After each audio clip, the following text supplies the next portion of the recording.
چل هۆکار بۆ وازهێنان لە گوناه و تاوان. خاڵی 25ەم باوک و دوورخستنەوەی ڕۆڵەکانی لە گوناه و تاوان. پێویستە باوک هاوکار بێت لەوەی کەوا ماڵەکەی پاک کاتەوە لە هۆکارەکانی گوناه و تاوان. هەوڵدات ماڵەکەی گوناه و تاوانی لێ ئەنجام نەدرێت.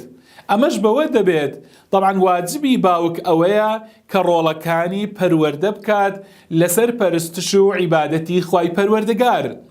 ڕۆڵەکانی وا لێ بکات کە دوور کەونەوە لە گوناه و لە تاوان. لەو سنوورانە دوودیان خاتەوە کە خوای پەروەردگار قەدەغەی کردوون. پێویستە باوک قودووە و پێشەنگ بێت بۆ ڕۆڵەکانی خۆی. پێویستە ڕۆڵەکانی لە چاکە و لە چاکەکاریدا چاوی لێ بکەن. لە دوورکەوتنەوە لە حەرام و لە گوناه چاوی لێ بکەن. پێویستە باوک خۆی کەڕوبێدەنگ نەکات کاتێک کە منداڵەکانی دەبینێت خەریکی گوناه و تاوانن، بەڵکو پێویستە ئامۆژگاریان بکات و دەستیان بەسەر سەردابێنێت و ڕێگریان لێ بکات.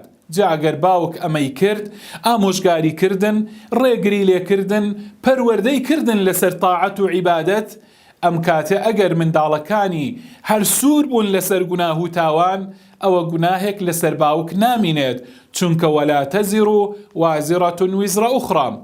بەڵام لە یادمان نەچێت مەسئولیەت و بەرپرسیارەتی باوک بەرپرسیارەتێکی گەورەیە.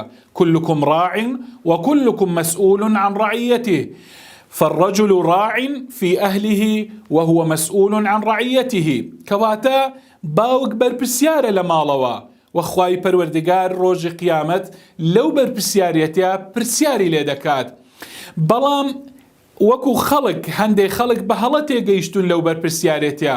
ئەو بەرپرسیارەتە مانای ئەوە نییە تەنیا خواردن و خواردنەوە جلوبەرگ بۆ منداڵەکانت پەیدا بکەی و لە سەرما و گەرما بیان پارێزی. نا، بەرپرسیارەتی گەورە بەرپرسیارەتی دین و ئەخلاق و ئایندەی ڕۆڵەکانتە بۆ قیامەت. چونکە وەکو لە ئەثەردا هاتووە ڕۆژی قیامەت کوڕێک دینن بیهاوێنە ناو ئاگرەوە.